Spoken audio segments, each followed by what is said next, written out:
We'll start with the Pledge of Allegiance, and we'll be led by Dan Ford.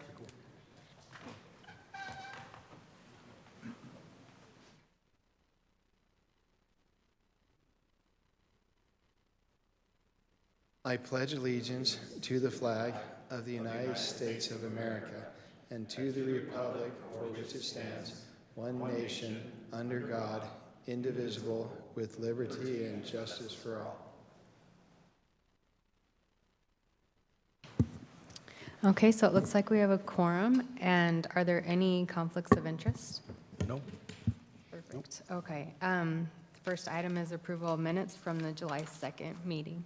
I'll make a motion to approve item 3.4. I'll second it. Thank you. And then all in favor? Aye. All right. And then for the items that have a public comment, I'm just going to read that policy. The purpose of the public comment policy is to allow citizens to address items on the agenda. Citizens requesting to address the commission will be asked to complete a written comment form that's found in the back, and present it to the deputy city recorder. And we will allow an individual 3 minutes to address the commission, and a spokesperson will be allowed up to 5 minutes. And this policy applies to all public hearings. On our first item, 4.1, we'll have a public comment and review and consider a recommendation for a master development agreement with LTF. Sheldon, is that yours? Blake's. Okay. Got a little presentation coming up here, but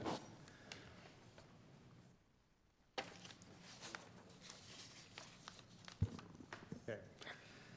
So yeah, LTF. What is it called? LTF Real Estate Company Lifetime Development. So this project is located. If this slide thing works, might need to advance for me, Mitch. Can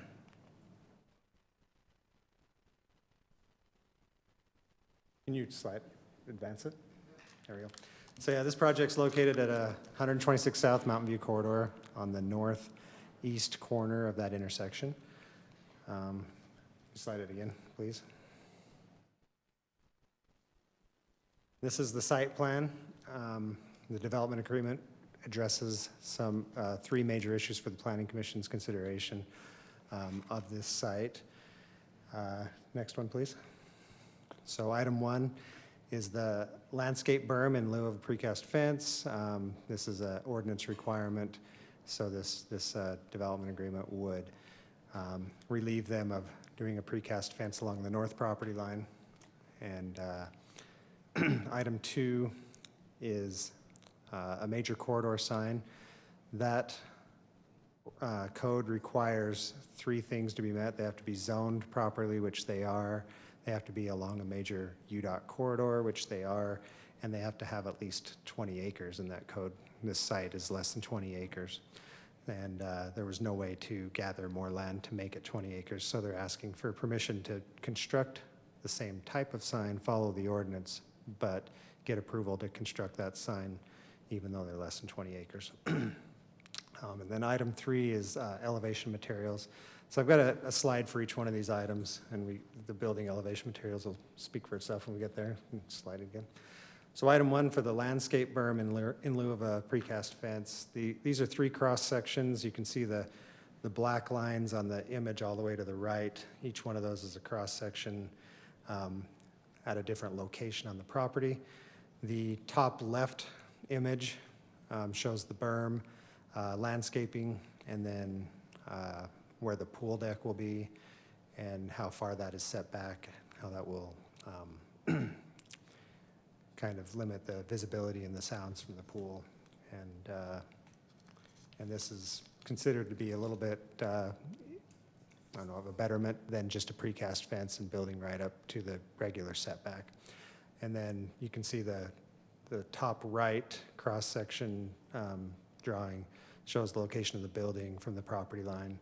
This one shows 50 feet. I think when Sheldon measured it out, it's actually 55 on the site plan. So the requirement's 30 feet, so this is providing a little more setback and still a berm. And then on the far right of the site, where the parking lot is, this is adjacent to a HOA park And you can see there's extra buffer, but it's kind of difficult to get a berm and then have it be lower on that, the way that's configured. So they've done that the way it's shown here. Next slide, please. For the major corridor sign, this sign is located out on the southwest corner of the property. This would follow all the requirements of the ordinance. So there's, I think, a 200 square foot max sign face per side.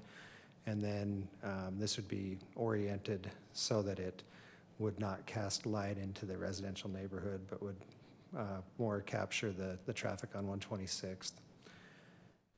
Next slide, please. The elevation materials they're requesting for, so the code allows for applicants to request a reduction from the 60% brick and stone from the city council. That could have just been handled that way, but they're putting it in the MDA to request it in that manner. So this would reduce that requirement because they are over 40,000 square feet and they're part of a larger development area. And then the next slide, please. This one kind of gives a better rendering. The other request is to allow them to do more than 20% EIFS or stucco on the building. This one has a little bit more than the 20%, as you can see. So that is a requirement in the code that would have to go through the MDA. That's just why that item's included. So with that, the applicant is here if you have any questions specific to things that I know they'll be better at answering than I would, but I'd be happy to answer any questions you have regarding the code.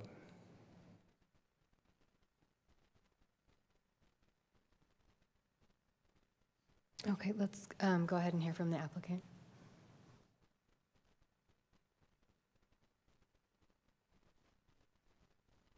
Dan Beavers with Lifetime. Thanks, Blake, for giving that great overview of the project and the things we're asking for today. I think with his description, I'll just give some context to our use, and it may be helpful if we go back to that site plan slide. Just high level, this will be one of our prototypical athletic country clubs that we're excited to bring to the community here. So that'll include our full suite of programming and offerings. Of course, that includes our fitness programming, but also our kids program, our life cafe, our life spa. We have a work lounge in this club. It's not necessarily depicted on this plan, but interior to the building, there's 2 pools and a wet spa, and also 4 pickleball courts. You can then see how that translates onto the resort-style pool deck, where we've got an additional outdoor pool as well as 6 additional pickleball courts.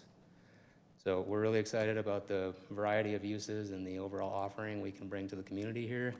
It's been great to work with staff and Blake and his team thus far. We've got myself and a few of our team members here, as well as our civil engineer, and we'd be happy to answer any questions you guys have, as well as provide any additional context that you need on the project.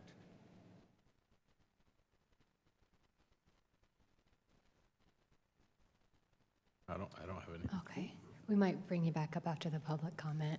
Okay, thank you. Thanks.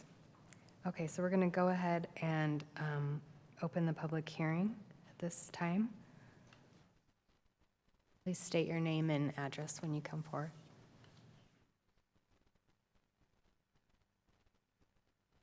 Oh, just name. Okay.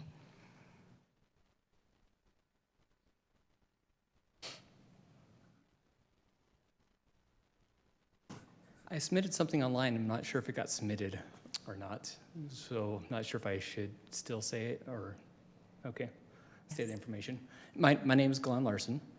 I live at 12157 South Alabaster Circle in the middle of this neighborhood here with this proposal. I am, in what I submitted, I said 2/3, I meant 1/3. If we were to go back to that map, the first third against the parking lot where they've requested a berm only along the entirety of the fence, right there along the parking lot, there's a fence that backs up to the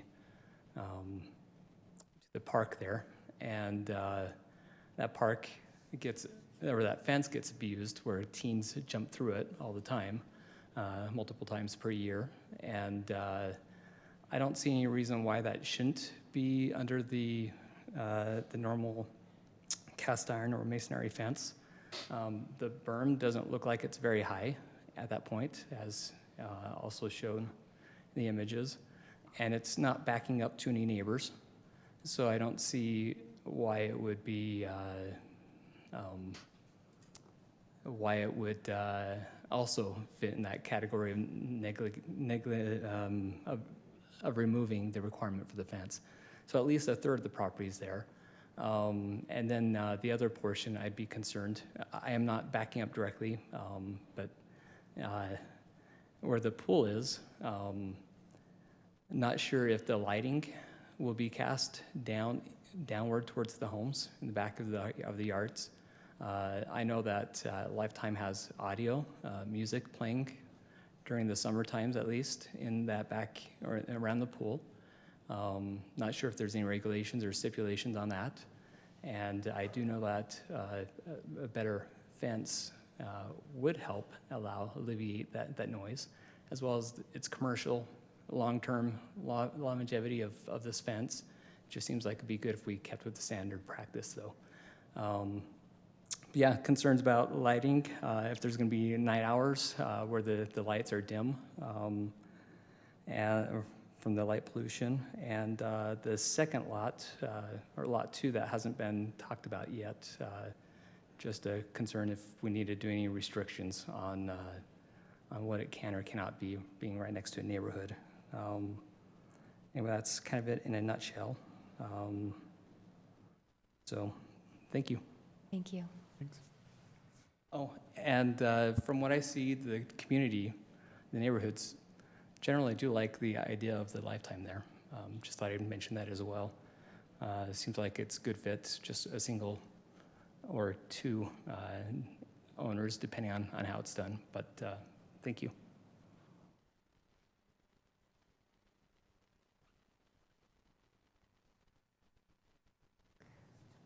I will mention there were several comments that we received via email as well that will be part of the record.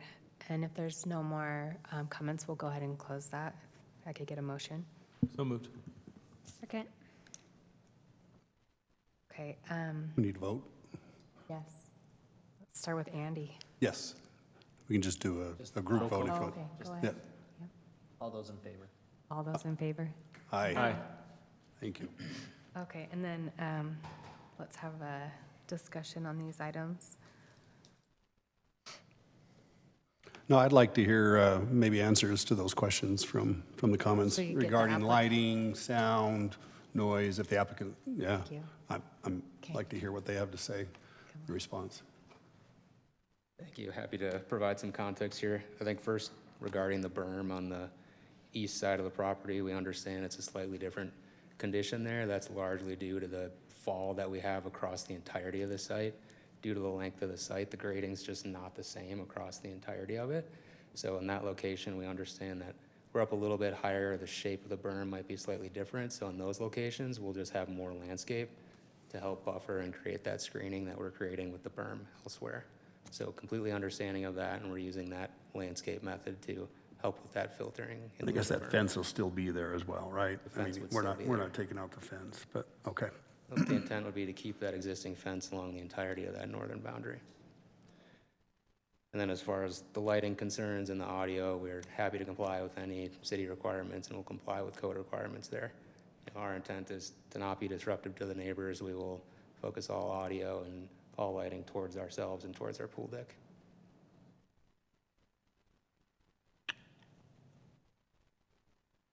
Sounds good to me.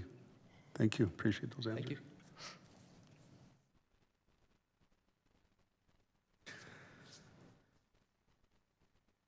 I normally like precast walls between the uses, so that's my only hiccup, to be honest. That's always been my Yeah. big push, so. I'm with you on that. I agree with having that separation in the fencing.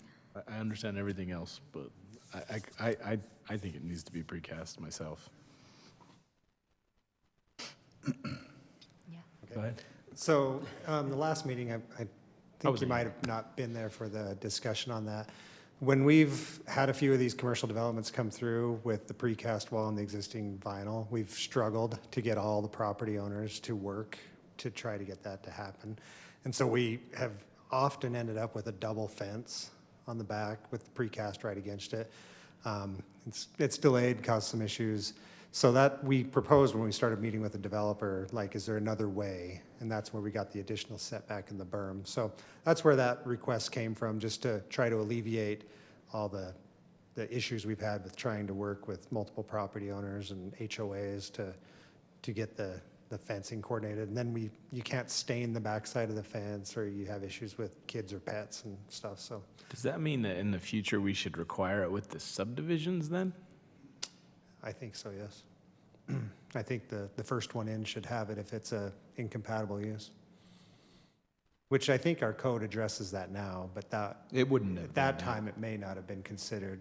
I don't, I was before I was Yeah. around knowing what was happening there. So that was just some background on that item. Well, and for me, I guess the area where you're talking about where it is butting up against the residential, you do have that 6-foot berm that they are installing there. And so maybe I'm okay with that, but the area with the park area, I could see that. It's one owner you got to work with to maybe get that precast wall It would be fence the through HOA. there. The HOA, right, the HOA. But I would imagine through that that's one. somewhat easy. I would It's an think that one entity. would be easier because it is the one owner. And the difference is you don't have the berm on that piece where you do on the others, so I guess. Yeah, I'd be least, for me at least, where it butts up to the park, I don't see a need for a Precast. precast wall there, because it's a kind of a public space, you know, and if it's private spaces and private homes, then yes, I understand that. And I'm not a huge fan of the precast, but whatever. I know you like them, so. I'm just saying what Right, no, it's fine. Totally. But my only concern is the sign size. I think that the graphic that you showed had 2 different sizes of signs. One had a max of 250 square feet. So we've got 3 sides total in this design. All of them together are going to be less than that 1,000 square foot requirement per code. We're allowed to have 2 sides that are 500 square feet. So conceptually right now, we're showing our 2 sides that are at about 400, and that back side would make up the remainder of that total. Okay. So our individual sign code, don't we have a max square footage for an individual sign? Yeah, so they're trying to fit underneath the umbrella of the major corridor sign overlay. So Okay. we'd be applying that code to this site, even though it's not over 20 acres. Everything else matches, so. I think- that's I think that makes sense, given the nature of the development and location of both the sign and the development. I mean, It's at least on its property. So Yeah. just to clarify, yeah. Just to clarify though, there's 3 different signs? Or just one sign? Signs or sides, excuse me. Signs. Sign, sides, Yeah. there's structure one sign with three- 3 different sides, so is it a triangular sign? Yep, so it has that V shape. The 2 sides that face the 2 frontages will be the 2 digital displays. And then the back side will just be a standard sign display. Really, we want to put that there to help hide that internal framing of the structure. Sure. So when you're on site, you're in the parking lot, you're in the club, from the adjacent uses view, you can see right into the back side of that.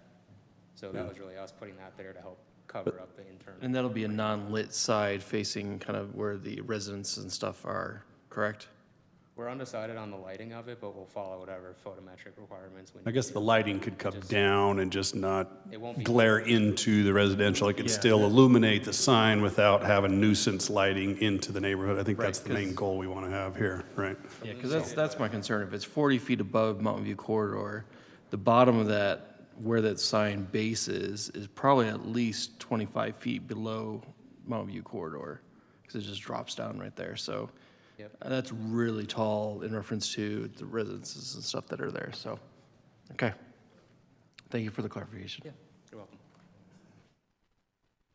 So the intent of the overlay zone with the signs, was the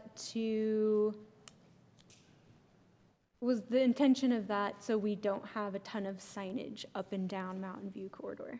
Yes. It was to allow for a little bit larger signs, but then control it so that so there's a spacing requirement in that overlay zone too, that you can't be within 500 feet of another sign. So, yeah, I think, if I remember right, we had the village mixed-use overlay zone, which had a special sign, and that's how Real got their signs put in. And then we needed some additional signage. And so by not doing an MDA on every single property, we did this overlay along the corridor. It was to control it, so Yeah. that Sign clutter. Much You don't less. want, yeah. Great. So are we planning on putting more signs across the street by the corner of 126? That's all part of the Auto Mall development, and they Okay. have an approved sign plan in their development agreement. So there will be more signs, but they're going to be more north by Miller Crossing. Still have to meet the 500-foot spacing from this location as well, whether that, in any direction, right? Because this is for northbound traffic, those would be for First come, southbound, first but it'd be, yeah. That's Okay. correct. Yeah. Yeah, I'm good with that.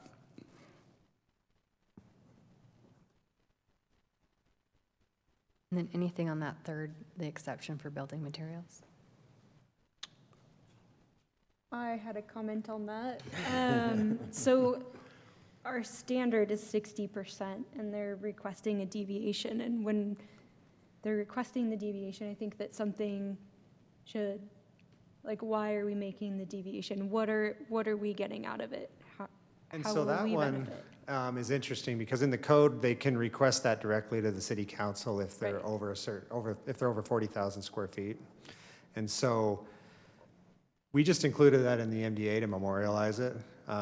It could have been taken out and just taken straight to the council for just that item.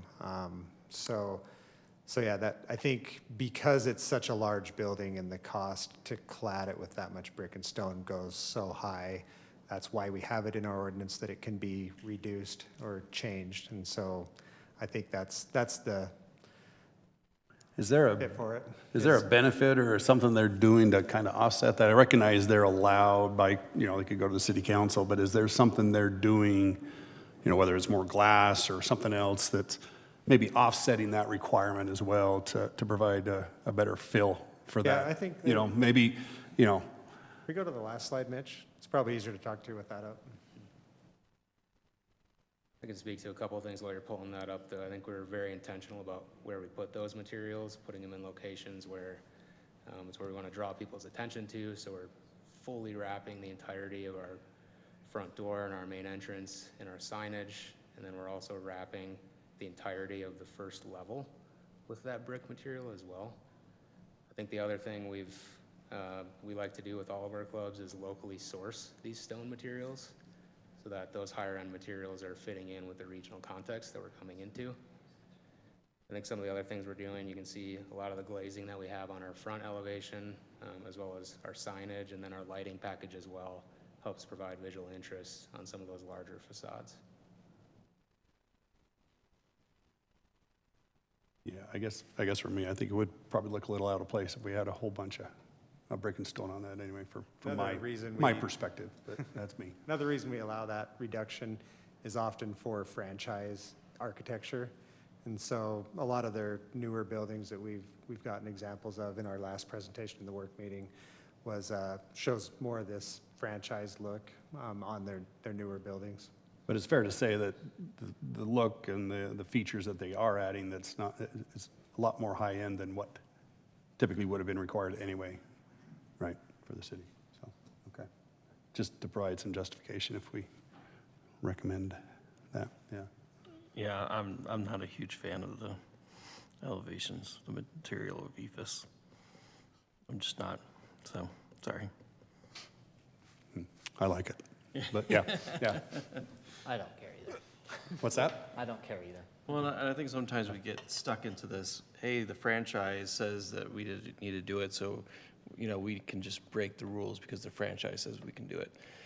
I don't agree with that premise at all. We have standards for a reason. It doesn't matter whose franchise comes in, you know, whether that, there aren't certain franchises that have the ability just to break our codes without question, so.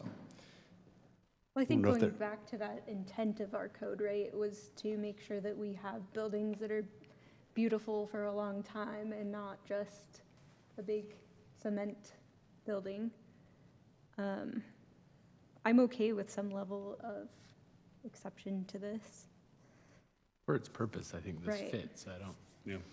for the landscaping. What's the percentage of EFS and stucco on the building? I think if you total the entirety of the building, including the glazing and all the, you know, Yeah. there's metal paneling as well, it's close to 2/3, 1/3. That's So 2/3 stucco, 2/3 stucco, 1/3. 1/3 metal and It takes out and some of those other stone. elements as well, though. That includes the backside too, which obviously is not going to be viewed and probably doesn't have a whole lot of this Well, it's good gonna be architectural viewed by- feature. It's going to be viewed by everyone coming down Mountain View and everyone that lives right behind it. This is tall. This is not, you know, Well, it's only a 2-story building. I know it appears as a big mass here, but it's only a 2-story building, and we will be providing all that landscaping on the backside. right. Those trees are 20 feet on center, and they're gonna be 30, 40, 50 feet tall at maturity. Yeah, I think that's a fair comment as well. The landscaping side of it. But we absolutely understand that concern, but we're trying to do some of these other things to help mitigate that concern. Yeah. And Mountain View along the residential neighborhood to the north has the sound wall that UDOT put in when they constructed Mountain View corridor. I think it's a 16-foot sound wall. Yep. So it Right. does hide a lot of the neighborhood can't be seen from Mountain And the View. lot is sunken down even more on top of that, so. Correct. Yeah, no, I'm good. I'm good with this. Mine's just a precast, that's where I'm Yeah. at, so. Yeah.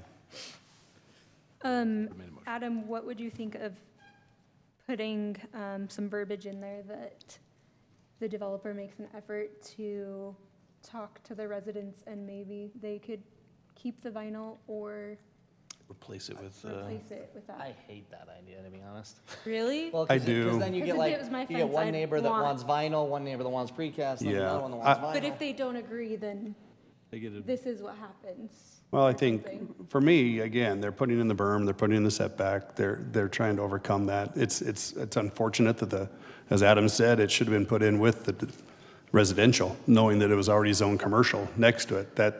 so I That know should've we been a part say of that that, but that's exactly opposite what we've been doing for years, is we've been making it go to the commercial. And we've been saying, oh, we'll save that for commercial. So I'm just, Yeah.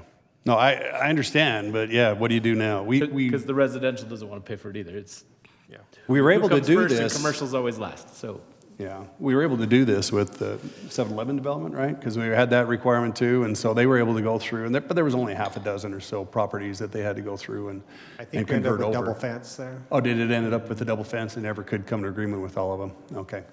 I think, back to Adam's comment, I think the reserves at Sky Ranch carved out a commercial corner on their lot and they put in a precast wall with their residential development. So that's one of the more recent ones where we did do it right, but we have been operating, as Adam said, No.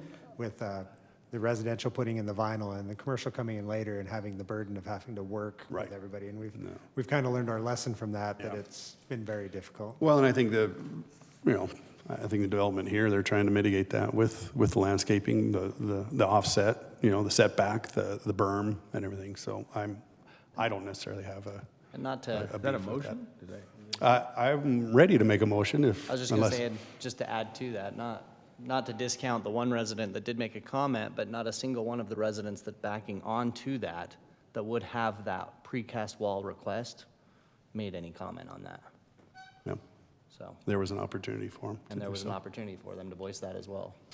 Fair point. With that, I'm going to go ahead and make a motion that we recommend, go ahead and make a motion, this again a legislative item, so recommend approval to the city council for item 4.1 as currently constituted with no changes. Do we have a second? I'll second. Preston? Yes. Heather? Yes. Adam? No, just because of the fencing, just so everybody's clear. Forrest No. and Andy? Yes. That passes 3-2. Move on to item 5.1, review and consideration of a preliminary subdivision plat for 2 commercial lots known as Lifetime Harriman subdivision. All right, good evening. This is a preliminary plat request for the subdivision for the development we just spoke about.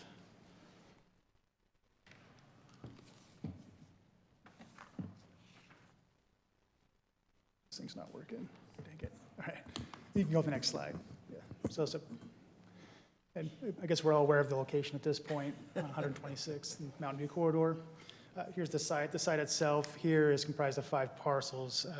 The request will consolidate those 5 parcels and turn those into two commercial lots. Being this was a public hearing, notices were sent on July 23rd and 64 notices were mailed. Next slide. Here's the proposed plat. Here it's showing two lots. Lot 1 is 12.6 acres, and the lot 2 is a smaller lot, which is 0.96 acres. Go ahead and move on.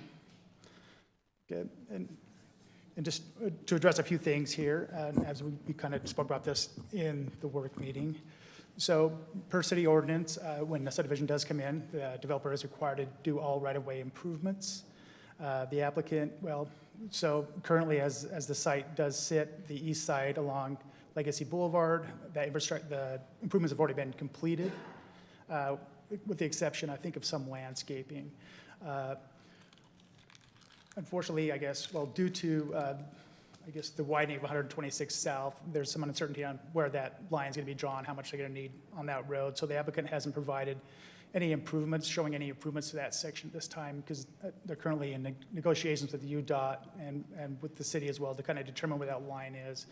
And what they're asking is kind of deferring that plan until they actually come to an agreement so they can determine where that right-of-way improvements will be installed and determine who will be responsible. My assumption still would be the developer, but again, that's going to be part of their agreement with UDOT and this city.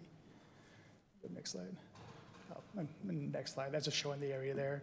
The landscape plan they provide, this is kind of pulled from the next item on the agenda, which does cover the landscaping along the right-of-ways here. So you can see along Legacy Boulevard on the upper section there, they are providing street trees and landscaping along there.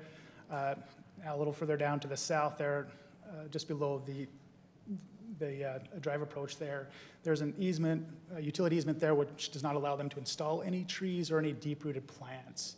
So the applicant is just asking in lieu of that, they install rock instead. Now, they could do turf grass, but unfortunately our ordinance does not allow turf grass in that section there, so staff was comfortable with allowing them to maybe just use the rock there instead of turf grass. And again, in the next item too, that will be part of their waiver of strict compliance as well. Again, the landscaping along the frontage there along 126, that's going to be part of the negotiation, so they're asking to defer those plans until an agreement's been reached, and at that point, they will submit those plans and staff will review those for the landscaping and right-of-way improvements along 126 South. And this based on the findings, like we mentioned, the 126 improvements will be deferred based on the agreements with the developer and UDOT. The landscaping along Legacy Ranch Boulevard, again, asking for an exception to remove the street trees and the live plant material just due to the easement restrictions. And then additionally, just mentioning that any landscaping rock used within those parking strips are 1.5 inch or larger. Right, final slide. And just wrapping up here, staff does recommend approval with the following conditions. If you guys have any questions for me, I'll be happy to address those.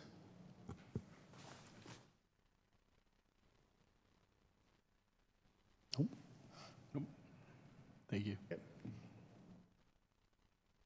All right, go ahead and open the public hearing at this time.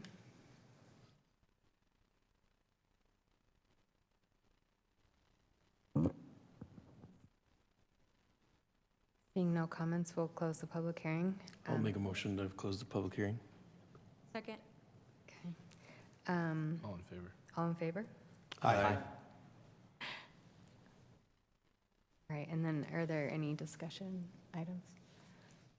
I mean, this is pretty straightforward, I think, so. Yeah. We have a motion? I'll make a recommendation to approve. This is actually administration. Oh, it is? Okay. Then This is administrative item, so there's, yeah. The motion down there, I don't think is quite right. This Yeah. is administrative, so. Then by that, I make a motion to approve item 5.2 with staff's 4 recommendations. 5.1. 5.2. We just did 5.1. This is 5.1. We did 4.1. Oh, then my bad, you're right. 5.1, my bad. I You're flipped right. too many pages. Okay. I'll second. Sorry. Okay, and then we'll do a roll call vote. Preston? Yes. Heather? Yes. Adam? Yes. Forrest? Yes. And Andy? Yes. All right, and that's approved. I did. Okay. Yeah. All right, we'll move on to item 5.2, review and consideration of a conditional use permit for the indoor recreation use known as Lifetime.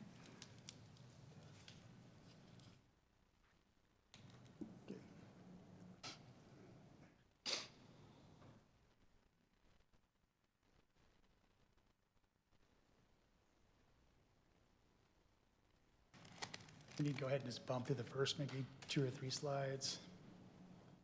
Okay.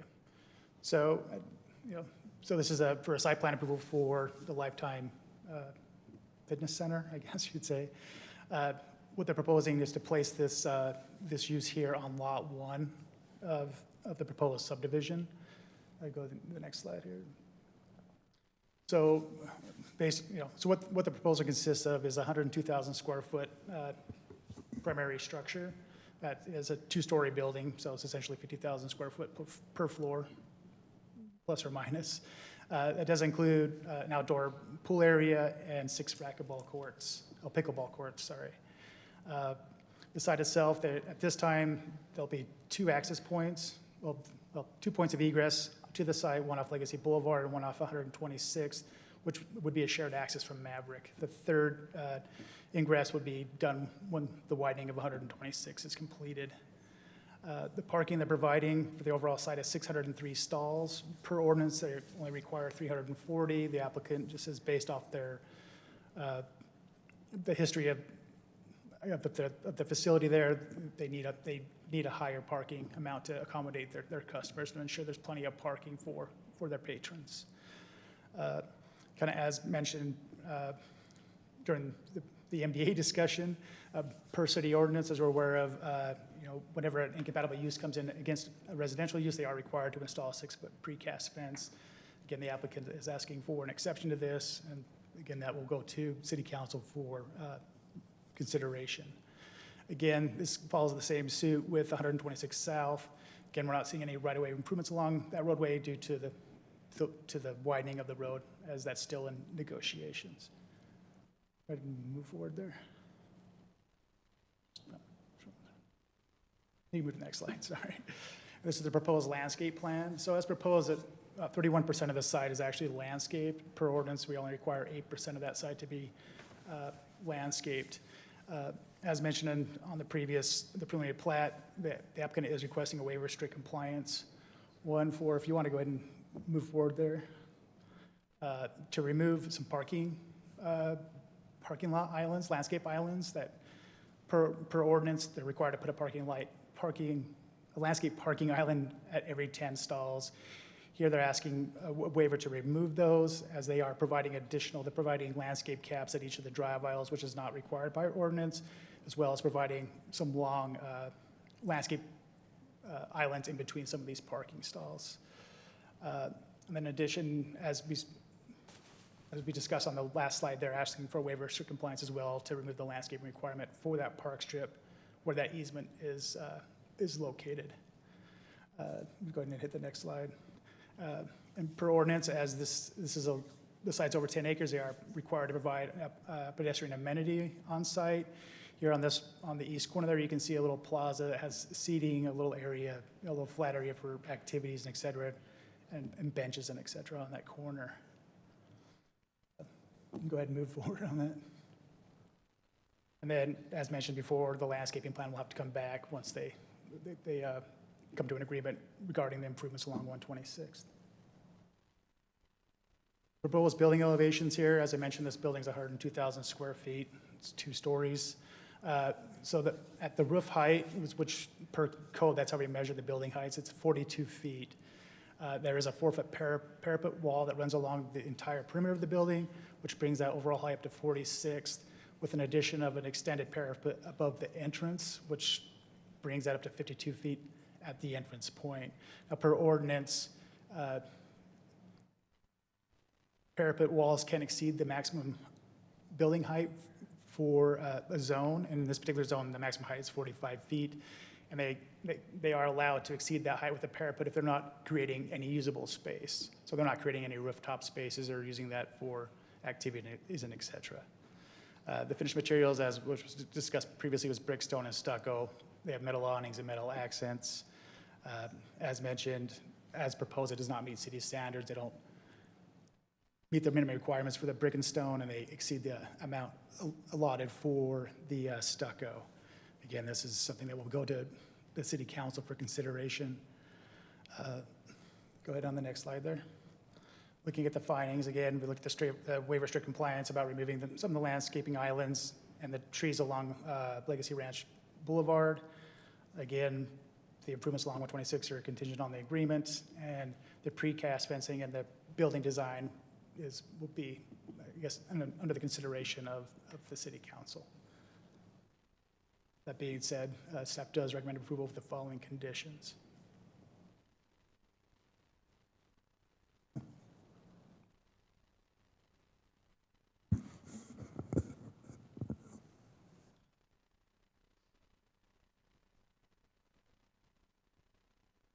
Any questions for staff?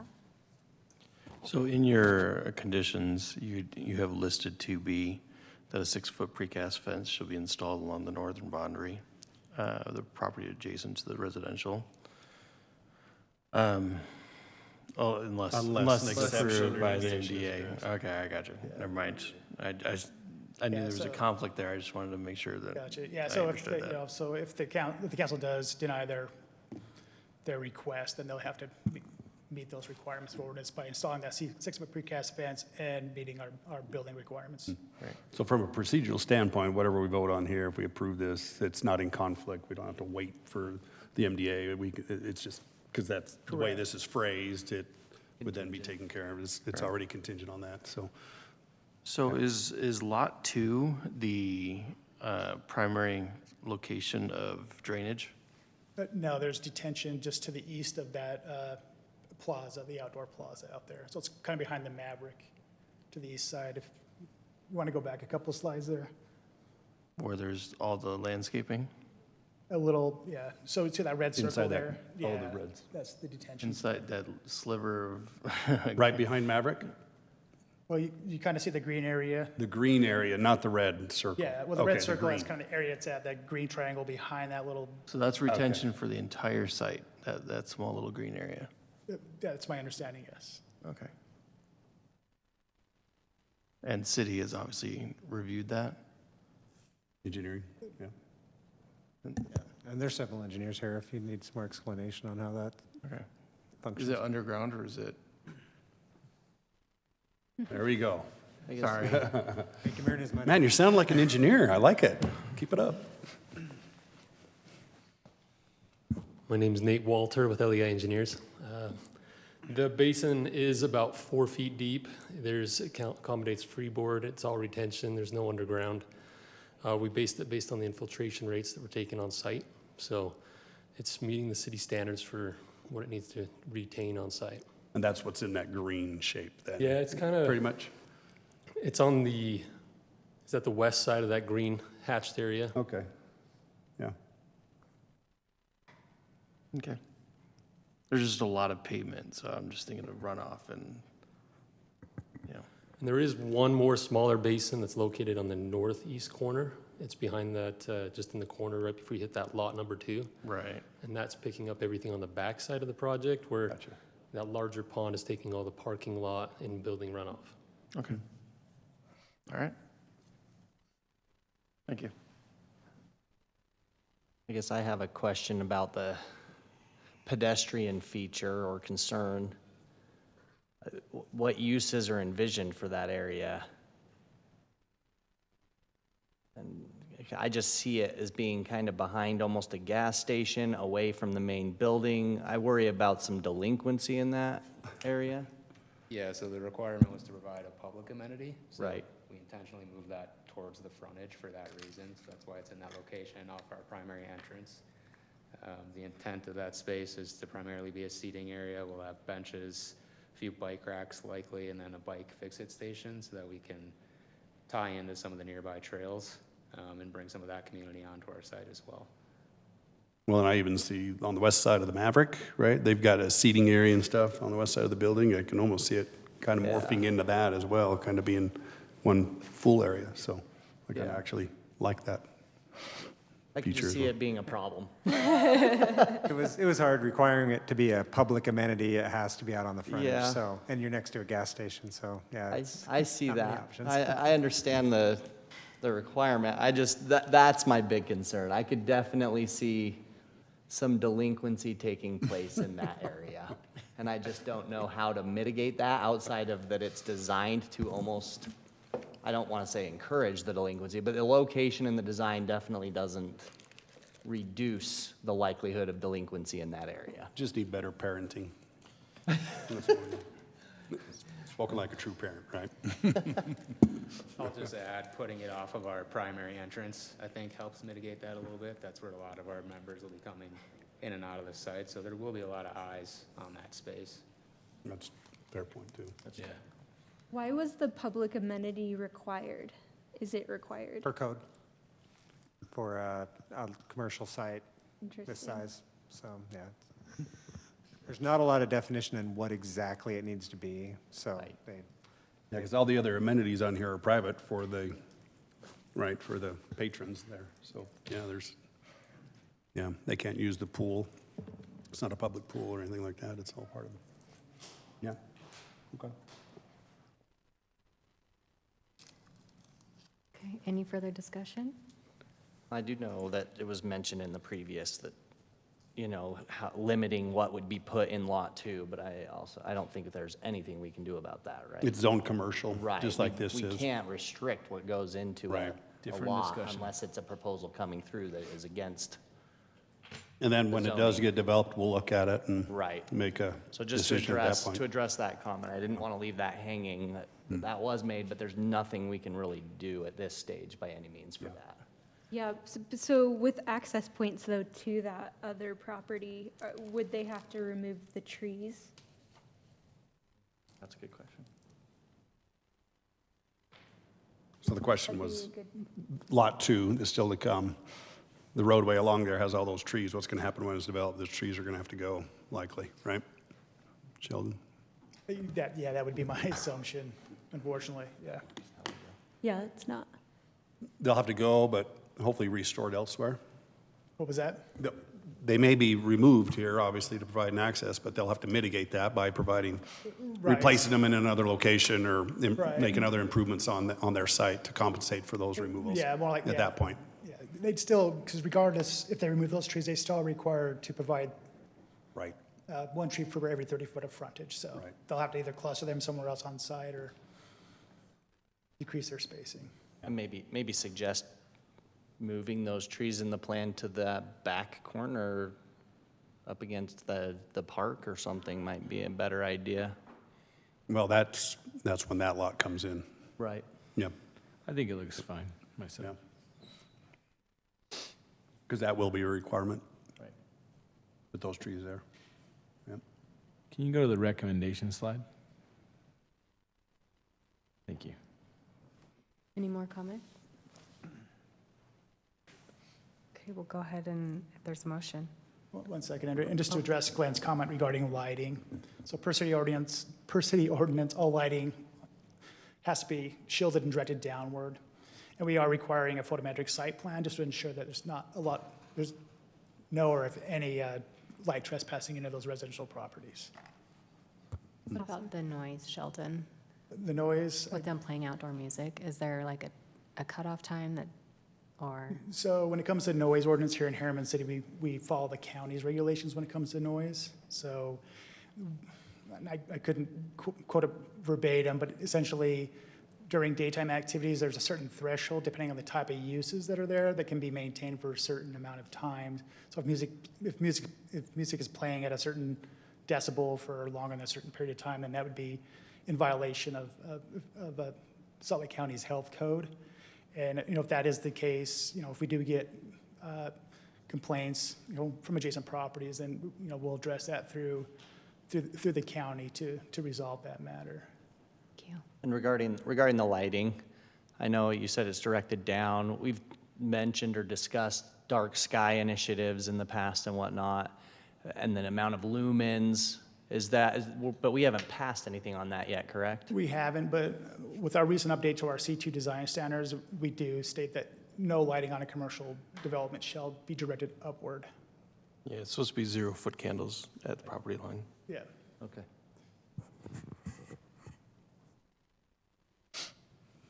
I'd like to make a motion to approve item 5.2 with staff's 6 recommendations. I'll second. Okay, we'll do a roll call vote. Andy? Yes. Forrest? Yes. Adam? Yes. Heather? Yes. And Preston? Yes. So that was a motion by Adam and a second by Andy with a unanimous vote. We'll move on to item 5.3, consideration of a preliminary subdivision plat for Harriman Business Park. Is that Lauren?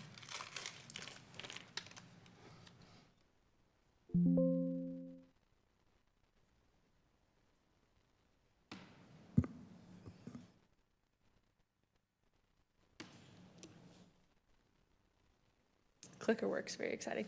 Okay, so we'll be discussing the subdivision of the Harriman Business Park. This is in the lower right corner of our city. This is near Redemption. We typically use that as kind of a landmark location. So it's just across the street. This is a closer look of the same property. So this is the proposed plat. Currently, there are 3 lots. Each of them are over an acre, so they will need to come back for their site plans. The horizontal drive you see, Maradona, will be a private drive.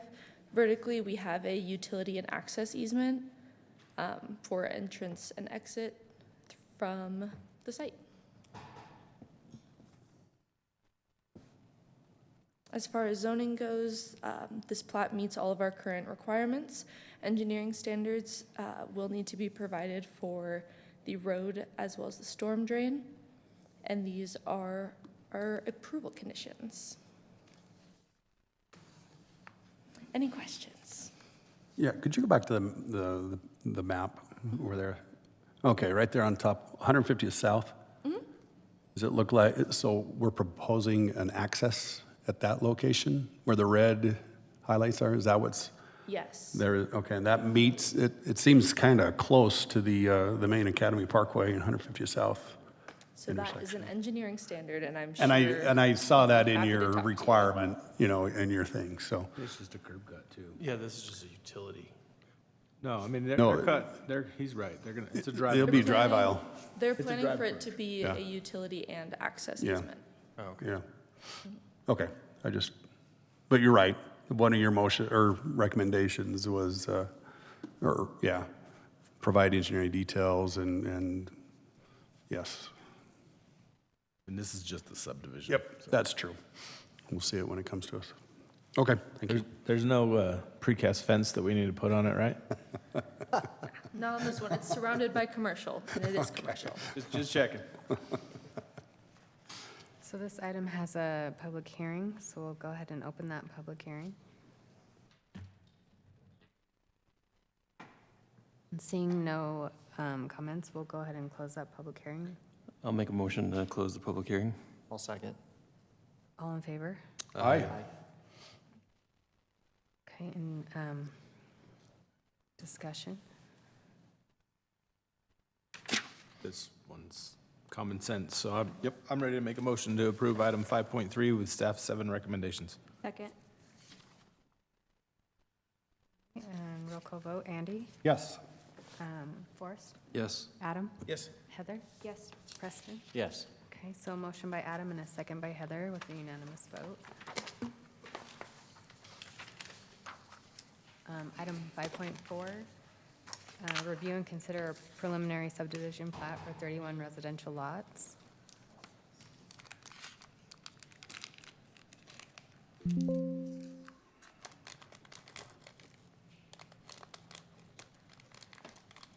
Alrighty, so we'll be talking about the homestead at Butterfield.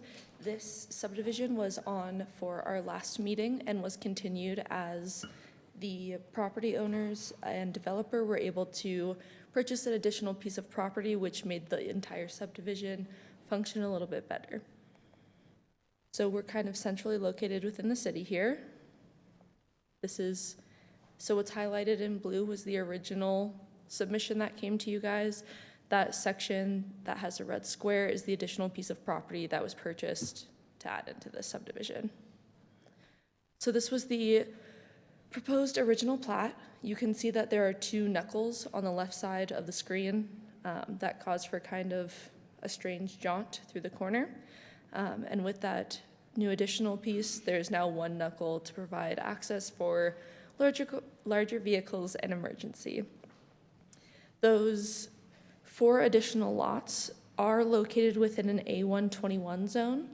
So I believe 3 of them are currently meeting that standard. One of them needs to be about 700 square feet larger to meet that. But the applicant was cognizant of the fact that that piece was not rezoned with the rest of the property. We talked a little bit about this in the work meeting. This is going to be the retention pond, and there's interest in putting turf in this, so that is a programmable area for the HOA. That would include sledding, picnics, just a place generally for the residents to hang out. And the applicant was discussing moving street trees at one point, and if they did do that, we would also need to approve a waiver of strict compliance. However, it may not be necessary if they're willing to keep those trees. Everything looks great as far as zoning and engineering goes. These are our recommendations. You can see the 7th recommendation that was added is highlighted at the bottom.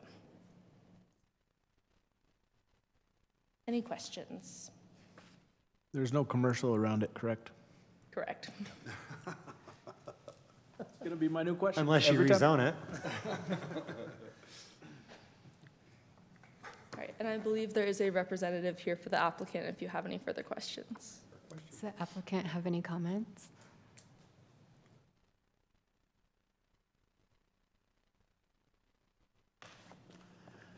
Good evening. My name is David Jenkins. I'm an engineer with Ensign Engineering and the engineer for this project. And of course, we've been working with staff for several months now, going over the project. And so I've gone through the conditions, and I do see one quick concern, number 5. I talked to you earlier and mentioned it was not going to be there, but I see it on here. Which one is that? Go ahead and just share that with us. Lot 24.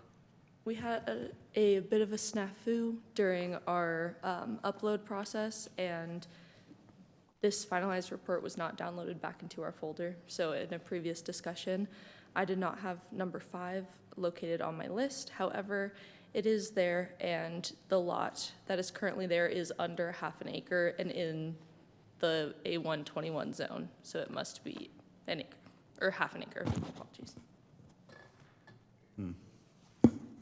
So it's 20, is it 21,000 square feet? It's 21,780, which is exactly half. Oh, okay, that's where that came from. Okay, so we had a conversation earlier today, and I've questioned that, but now if it's on there, that's fine. We will make sure that. I think you can adjust your lot line between 24 and Yes, 23 we'll just and change get the that lot to line and meet. make an Yep. adjustment there. Exactly. Yeah, we have plenty of area and adjacent lots, so we can make that adjustment. Yeah.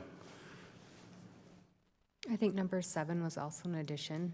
Pardon? The last one on there is also an addition. Did you see that one? Yes, I'm aware of that one too. Okay. The assistant city engineer called me, talked about that, and I've already filled out the form and we're sending it on, so we'll be taking care of that too. Any So questions for and that? I'll be glad to answer any questions you may have.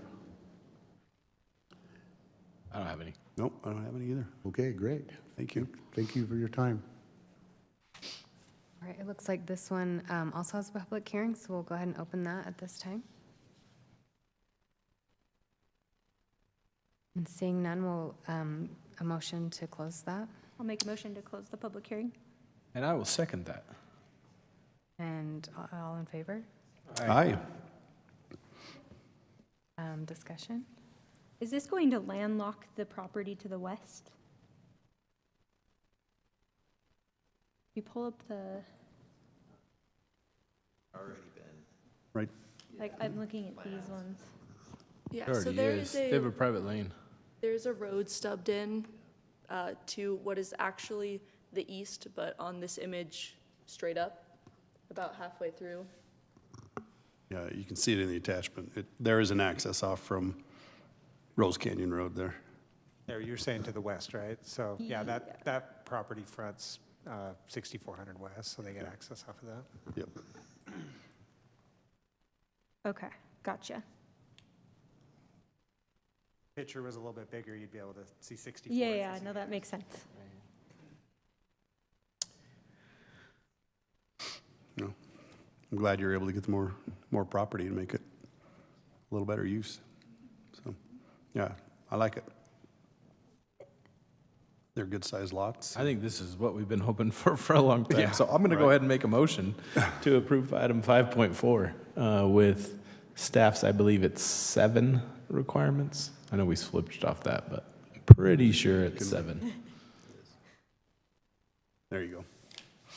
Do we have a second? I'll second that. Okay, and let's do a roll call. Preston? Yes. Heather? Yes. Adam? Yes, we finally got a half-acre lot.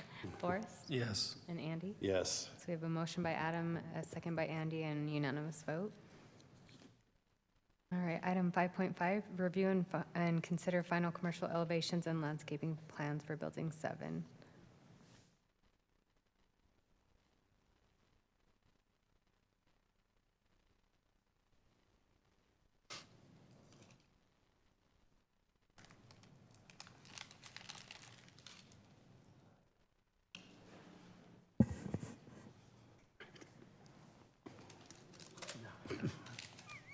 Alrighty, perfect.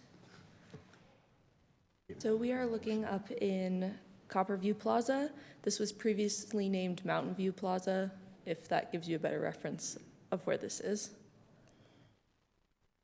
This is the overall property. We are looking at the smaller lot where the arrow is pointing directly on the map. So this is the proposed landscape plan. As you can see, we're meeting all of the street requirements as far as trees and shrubs go. We're looking mainly around Building 7. The one location that I do want to draw you to is there's an outdoor dining section, and then there's a walkway to get out to the public road. On that section, there are a few landscaped areas that have a singular planting. So we would ask that anywhere that is landscapable has that 50% coverage, so we would look for a little bit more there. And then one more thing while we're here, we do ask for foundational landscaping while part of a building is facing a road. The back part of this building is at a slightly different elevation than Mountain View Corridor, so that extra line of planting behind the walkway and outdoor patio is serving as that landscaping. So these are going into the elevations. I know you can't read the tiny words. It's okay, I have them written down. So you see the etchings here. The crosshatch pattern represents bricks. The diagonal pattern represents natural stone. And the speckled area is ephes. So it comes out to a total of 62% brick or stone, which is still great. If you are concerned about any heights, the main structure is roughly 20 feet, and then that tallest parapet, I think is what you called it, is 24 feet. These are the rear sides of the building. You can see it has a similar breakdown. There is slightly more ephes on the rear side, as kind of expected in our commercial areas. It looks great to zoning and engineering. These are our final conditions, mainly discussing screening and just a legend for that landscaping that tells us what everything will be.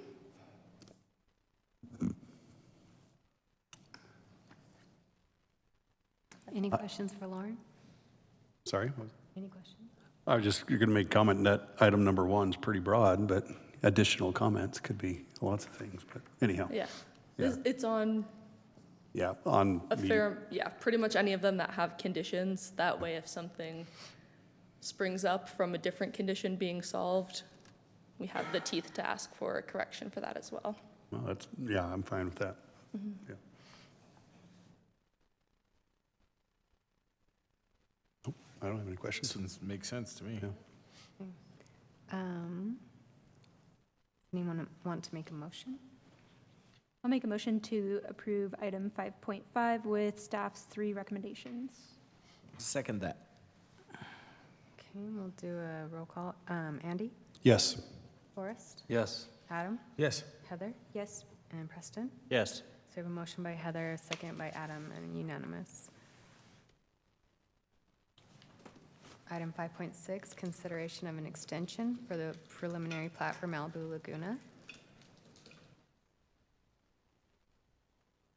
We excuse Clint Spencer from this item tonight. This is fairly routine, but it is something that is required by our city code whenever we receive a request for an extension of a preliminary subdivision plat approval. This is the location of this property. As the commission is familiar with, we've had a lot of development interest in what we generally call the South Hills area of the city. This is expanding with additional services, but this is all in the plan form. And so this is in preparatory of potential development of adjacent properties. A little closer site, kind of a plan of the subdivision. Again, this is something that the Planning Commission has seen and approved previously. Currently has 65 single-family lots on 822 acres.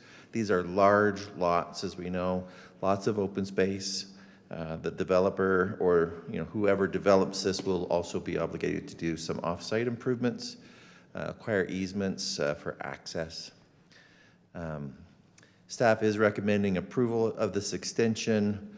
Our current code only allows a single 1-year extension. Pending your decision tonight, that extension would expire September 18th, 2026. Maintains all the original conditions of approval from the Planning Commission. After this date, if that were to, if we're not able to have the plat recorded or begin development, the applicant or whoever owns the property at that time would need to reinitiate the subdivision process with the city. Any questions? Nope.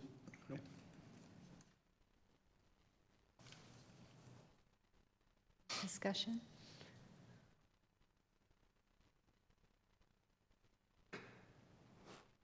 Is the applicant present? Madam Chair, my name is Bruce Beard. I'm counsel for the project. I agree with Mike that this is just a routine matter. It's an extension, so we've explained why the good cause is there. Good cause is a very, very, very low threshold, and it's we're here to answer any questions. But you've already seen it. You've already approved it. We will work on it as fast as we can, and appreciate your consideration. Just out of pure personal curiosity, you put a golf course amenity potentially in that area? Well, there's, what Panorama is moving, and there's a possibility for that. There's also, it's complex when you're dealing in these foothills and everything else to deal with easements and everything else and lock up everything that you have to have for the plat. So in addition to the golf course potential, we're just hacking through the details, and sometimes details take longer than a year. That's all there is to it. Thank you. Thank you. Thank you. Any further discussion? A motion? Yeah, I'll make a motion to approve item 5.6 with staff's recommendations. Second. We'll do a roll call. Preston? Yes. Heather? Yes. Adam? Yes. Forrest? Yes. And Andy? Yes. So motion by Andy, a second by Preston, and unanimous.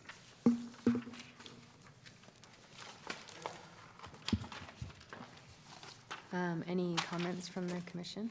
I have one small one. I meant to make it last time, but I do think we need to think about along major thoroughfares. I don't know if you guys talked about it, but where the gas intake comes in, I've been noticing there is no bollards around commercial or big apartment complexes. And I think that'd be really wise. The bollards to be placed at entrances? No, the bollards to block off the gas mains Okay, of the okay. homes, so we don't. Was this sparked by a recent? No, I really do. I meant to bring it up last time, but I wasn't here. I think that is a common sense approach. I see a lot of other cities that do it, and I don't know if that's just the architect that does it, but I think that would be a very wise, safe, I'm not saying residential homes, but Right. especially on large thoroughfare, that Where seems properties to make, back that seems to make sense, especially when we go with the architecture where it's along the back, you know, that new style, so. We will discuss that internally with engineering and building services. Yeah, I just don't know where to put that, but I do think we should think about that. We can look at that. Also, if I may, I should have mentioned maybe this in the work meeting. It looks like our next meeting may be a work meeting only, and we're going to be looking at various code projects that we've been working on with you. So cool. We might still end up with a business item, but I think right now it's looking like a work meeting. Cool. Awesome. That's on the 27th? Yeah, whenever, yeah, in 2 weeks. Is it Well, the yeah, I was going to say, 20th? I think that's off. 2 Yeah, I weeks is the think it's 20th. It's the 20. It's noticed wrong here on the agenda. Yeah, It says but 27th, but it should be the 20th. I was Yeah, wondering that too. Just a typo. Yeah, Okay. okay. So our future meetings, the next city council will be August 13th, and the next planning commission will be August 20th. Motion to adjourn. So moved. Second. All in favor? Aye. And we're adjourned. You beat me to it, Adam.